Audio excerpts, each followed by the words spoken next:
Good morning, ninth class. So today we going to learn about broader meaning of democracy. Yesterday we talked about merits and demerits of democracy.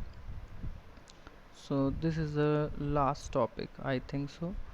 Okay, this is the last topic, and then this chapter is finished. Revision is finished, and tomorrow we will start from economics. Okay,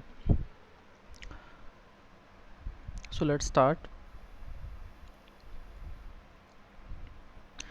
This is not so hard. Already we know the meaning of democracy. Why we choose democracy, and first,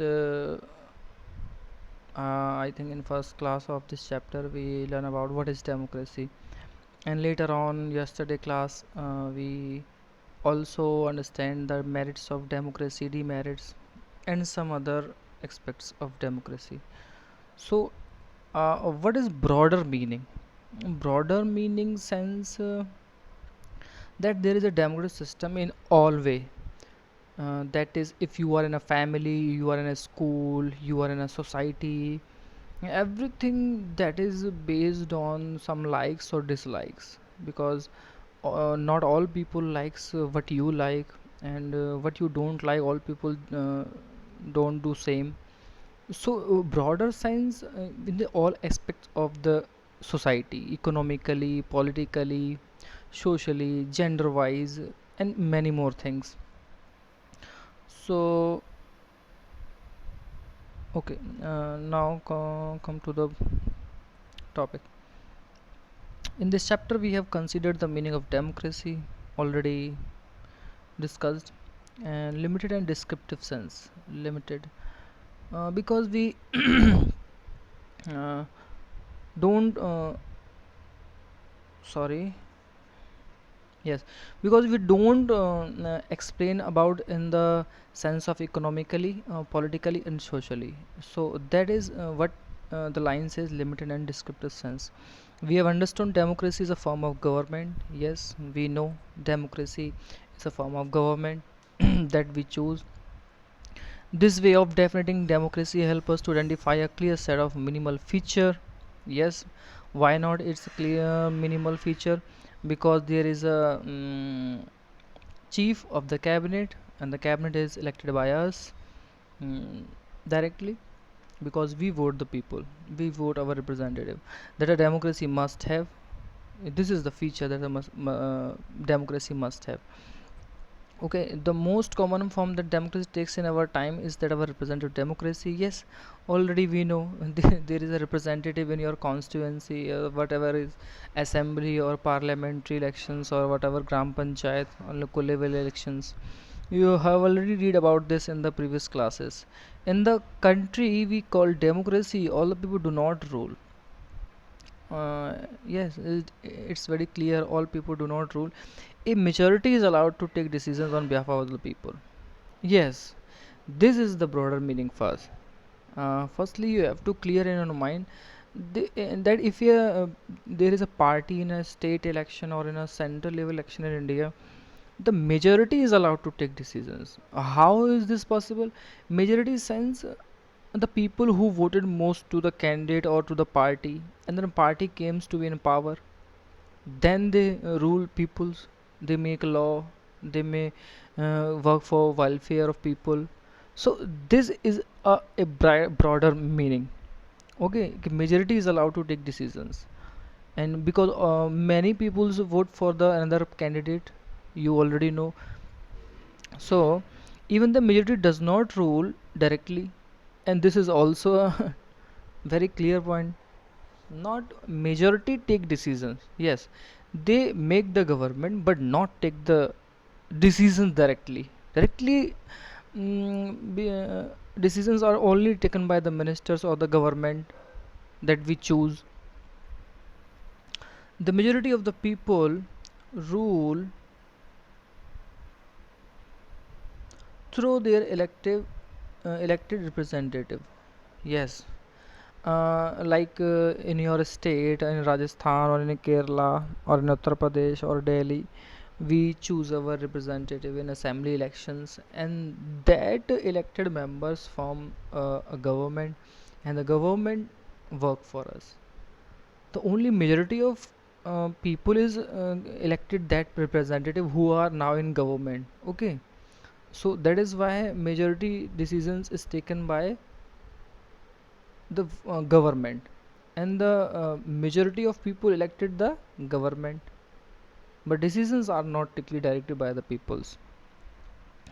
This becomes necessary because, so here is the question is, the majority of people rule through elected representative. How this is necessary? The majority of people rule through elected representative, and how this became necessary, this is the question. Okay, statement question, statement की तरह ही question आते हैं, code किया जाता है inverted comma में और आपको डिस्कस करने के लिए लिखा जाता है. तो you have to write this point. Modern democracy involves such a large number of people that is physically impossible for them to sit together and take collective decisions. Broader meaning sense, with all in modern democracy, if we scientifically or technically suggest that all peoples go to Delhi and take decisions, is that possible? No, it didn't possible. Sorry, don't possible. Sometimes I am wrong. So modern democracy involves a large number of people that is physically impossible for them to sit together. In a parliament, only elected representatives are to be seated. We are not allowed to gather in Delhi and take some decisions. Okay, so this is a broader sense. Kindly uh, take it more broadly. In a such a state like Rajasthan or Uttar Pradesh, you all go to Jaipur and take decisions on the behalf of all people. Is that possible? No. Or in a small city like small city sense, not economically or politically, I say it as area wise. If all people of Rajasthan go to assembly in Jaipur and take their decisions on the behalf of population, is that possible? No, because there is no space for 9 crore people to gather in Jaipur. That is first point emphasized. Number second, even if they could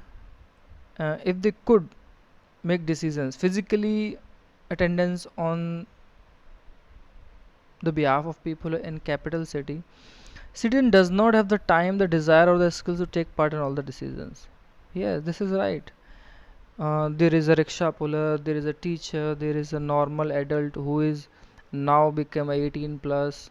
Yes, and there are many old peoples, many labor people, landless people. There are many types of people in India. Diverse country. India is a diverse country. They have not time, nor the desire to, or the skill to take part in all decisions. And they have not also desired, and they not also time. Also there is a some basic politically concept which people are not aware of them, so all people can't take part in the capital city or in the assembly or parliament. So this is impossible. That's why majority people rule through elected representative. That is the main. Only representative have to be seated in the assembly and the parliament, and they take the decision behalf of us, of people. Okay, this gives a clear but minimal understanding of democracy. We are now clear with these 2 points. This clarity help us to distinguish democratic from one non-democratic. So after these all broad meaning and all broader aspects, we conclude, and we also differentiate between democratic and non-democracy or democratic countries, as I think, because we learn every line of every topic, the important topics of this chapter. So I think you all are known very good to your topic, but it does not allow us to distinguish between democracy and good democracy. That is the point. How we distinguish there is a good democracy or bad democracy? So this is only reliable on The election commission, the education qualification, and the system where people choose their representative, not only for elected in the assembly, as also we can choose from between us to nominate to fight the election and compete the election. It does not allow us to see the operation of democracy beyond the government. For things we need to turn to broader meaning of democracy. Yes, this is the second example, how we turn to know about the broader meaning of democracy. We are a very democratic family. This is an example between a family and also in school. Whenever decision has to be taken, all we all sit down and arrive at a consensus. My opinion matters as much as my father's. Yes, in your family, if you all sit together and make a consensus about a decision, or to make a concession or something like that, your opinion is as well as much important and matters as much as your father's, as much as your mother, as much as your elder one, whatever he or she is your elder. So this is a kind of democracy which we all understand about the whole country in our Indian democratic family. I don't teachers who do not allow students to speak our question in the class. I would like to have teachers with democratic temperate. Yes, like Rahul sir. I have always tried to tell a student, or also try to encourage them all to ask questions. Many students in our class, in the last eighth class, they didn't even speak a word during the classes. They don't ask questions, they don't do their work also. So teachers have to be concerned about this.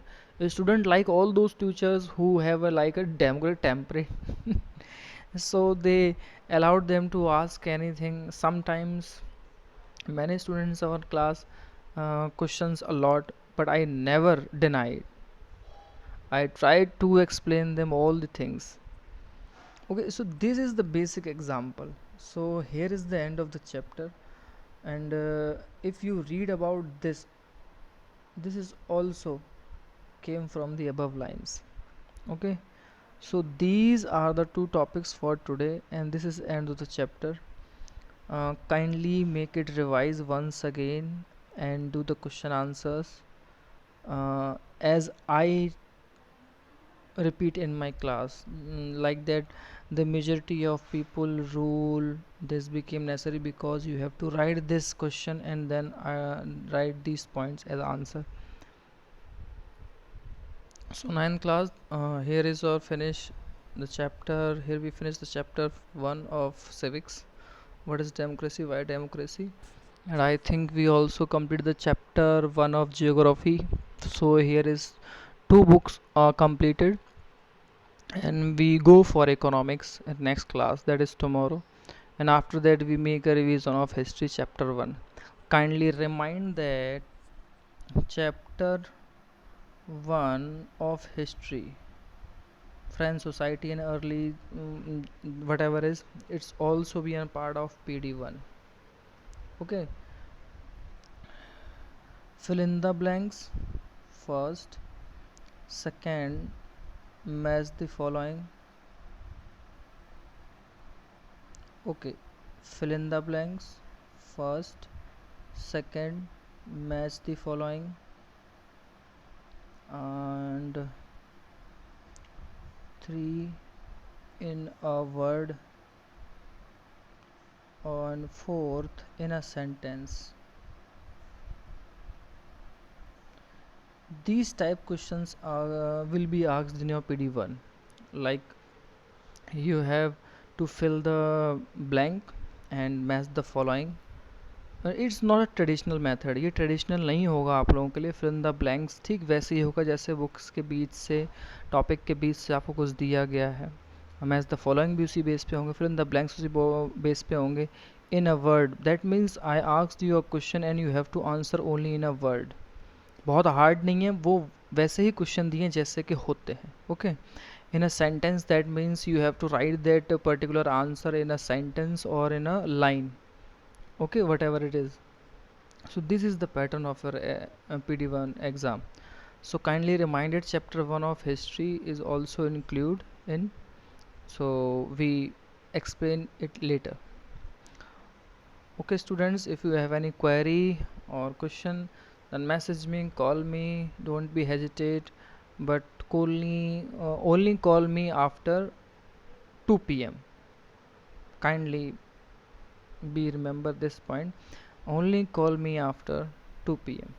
Okay. If I don't take your calls or receive your call, then please drop the message. I many I told you this many times, how to communicate your teachers. That is the better way that I learn. Okay, you have to learn this.